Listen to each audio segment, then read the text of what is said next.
kita itu pun nggak tahu kalau kita tuh punya indigo itu tersebut gitu. Dan ketika kita menjalani proses syuting pun ya kita tetap bertanya-tanya dengan Sarah Wijayanto sendiri, yang dimana dia memiliki kemampuan tersebut, tapi kita diserem kalau dia mah. Justru lu yang serem. Lu tidur grepe-grepe. Hi girls. Hi girls. Hi girls.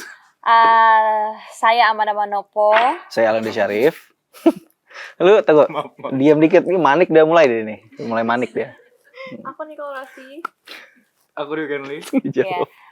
Kita di sini diundang untuk bersama cewek banget ya. Ya, cewek banget .id. Jadi kita di sini sekarang mau promo film terbaru kita, Indigo, dan kita sekarang mau ditanya-tanya. Ya.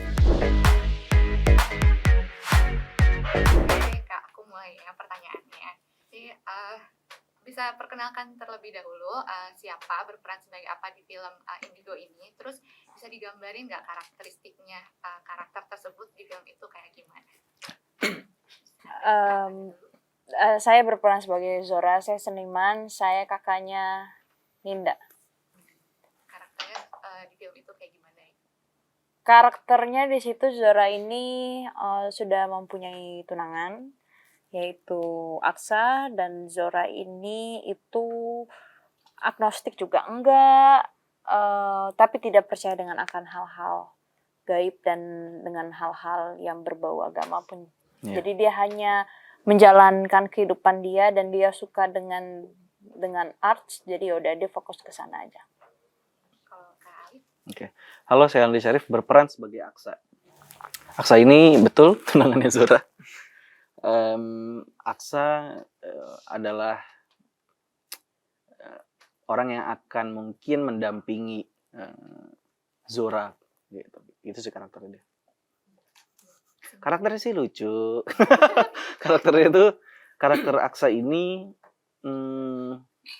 dia lelaki pintar, dia cowok pintar dan memiliki banyak problem solving di kehidupannya. Itu sih kalau si Aksa ini. Oke, kalau Kak Tom? Aku di sini berperan sebagai Ninda, adiknya Kak Zora.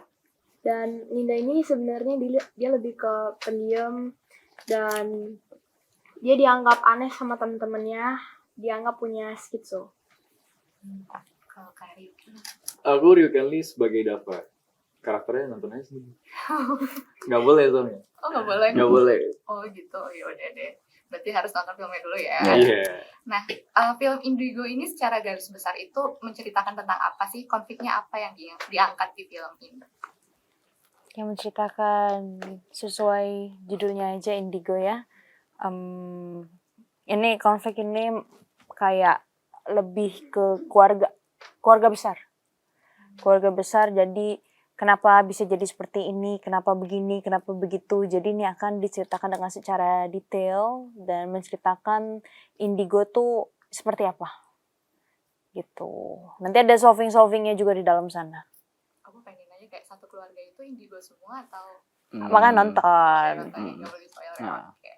Mancingnya bahaya ini. Nah, kita move nih ke proses pembuatan filmnya. Ini memakan waktu berapa lama dari reading, terus syutingnya, terus ada workshop khusus nggak sih untuk mendalami karakter kalian di film ini? Pasti ada reading, ada workshop. Kita proses semuanya hampir 2 bulan. Day syutingnya 36 hari. Terus ya itu sebelum syuting kita ada reading hampir sebulan lah. Reading sebulan, workshop. Terus kita ada koreo juga di dalam sana, jadi itu semuanya dirangkup. Kalau boleh tahu lokasi syutingnya di mana? Jawa Barat. Itu emang dipilihnya tempat-tempat angker gitu atau Enggak. kayak pemukiman? Enggak sih, memang kondisinya aja, emang kita sengaja mau syuting di daerah Jawa Barat aja sih. Menyesuaikan setnya. Terus aku mau nanya nih, baik karakter Zora sama Ninda itu kan diceritakan punya indera keenam kan. Terus kalian berdua itu bisa mendalami karakter anak Indigo ini seperti apa? Kayak ada kalian nanya-nanya ke anak Indigo kah? Atau gimana cara ngekulik-kuliknya? Karena sebenarnya karakter dari Zora sama Ninda ini kita itu pun nggak tahu kalau kita tuh punya indigo itu tersebut.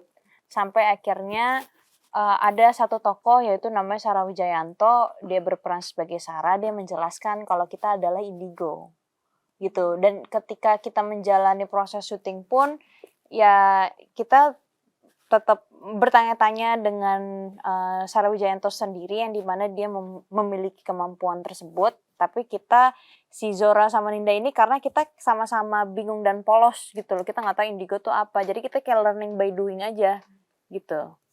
Sebelum proses syuting ini, kamu juga ngobrol-ngobrol ya sama Mbak Sarah Wijayanto. Iya.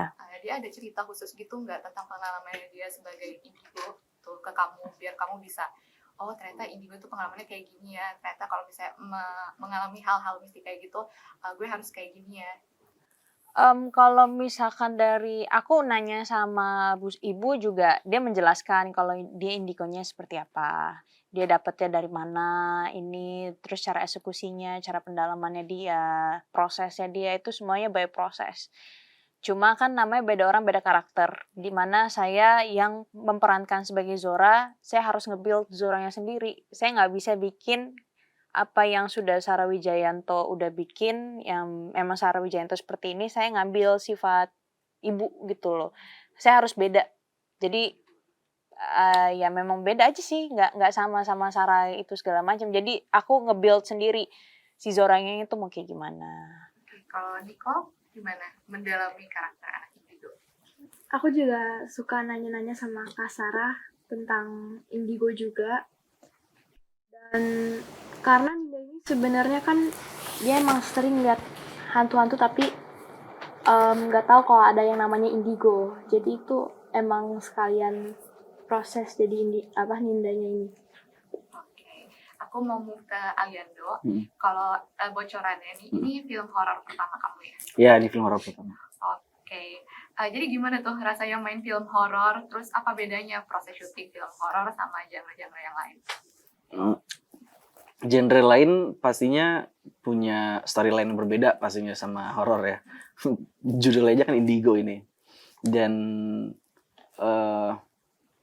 ritme sih yang paling penting tuh. Ritmenya paling berbeda. Bagaimana ritme horor itu harus bagaimana kita menciptakan rasa takut. Kalau genre romantis, bagaimana kita bisa ciptakan hook yang benar-benar orang tuh bisa wah, klimaks gitu. Gitu ya sih. Apa yang bikin kamu tertarik untuk main film horor? Tantangan belum pernahnya ini. Jadinya semoga every jump scare di dalam film Indigo ini bisa masuk. Gitu ntar kalau ada yang masuk. Setelah main film Indigo ini nih, kamu tuh jadi ketagihan gak sih untuk main film horor lagi? Atau kapok justru? Sebenarnya kalau berkarya kan punya syarat ya. Sebenarnya syaratnya sama aja. Berkarya ya seperti ini. Tapi yang udah masuk ke era yang besar, komersil, yang mungkin ditonton seluruh Indonesia mungkin, ini kan butuh yang namanya memang orang yang khusus bisa menghibur gitu. Apalagi di bidang horor. Nah, semoga kalau di Indigo-Indigonya bagus bermainnya, ya kemungkinan orang suka dan bisa diterima di beberapa PH lainnya yang habis menonton karakternya bagus nih ini. Ya, kemungkinan bisa lagi main. Sekarang kita ke Ryuken ya. Ini fakta menariknya katanya ini film kedua kamu dan dua-duanya bareng sama Aliando. Iya. Nah, gimana tuh rasanya ketemu lagi sama Aliando dan bareng sama cast-cast yang lain? Ketemu Ali. Agak takut sih. Kenapa? Enggak, Bang. Ini juga kadang-kadang diserem kalau dia mah. Justru lu yang serem. Lu tidur grepe-grepe. Tidur tangan kemana-mana. Oh, jadi justru si Ryuken yang serem? Enggak dong. Jadi gimana rasanya ketemu lagi gitu di film yang berbeda? Senang. Kayak Wow aja gitu. jadi kan udah jadi lebih enak kan. Terus kayak ada Bang Ali juga yang bisa ngebantu juga, sering sharing juga. Terus ketemu sama yang lain-lain juga sering sharing juga. Ini karakter kalian di film ini ada banyak interaksinya nggak sih atau? Enggak ya, kita Jarang nggak tahu deh. Nggak tahu maksudnya. Oh, gitu. Nonton aja kalau gitu. Aku juga senang main film horor Tapi juga yang datang horor. Oh, nonton film kita aja. Nah, makanya nih Hanya aja ini dengan Gua enggak. Gua paling suasana Untuk Anda yang tidak bermoral. Enggak, Belajar moral di sini.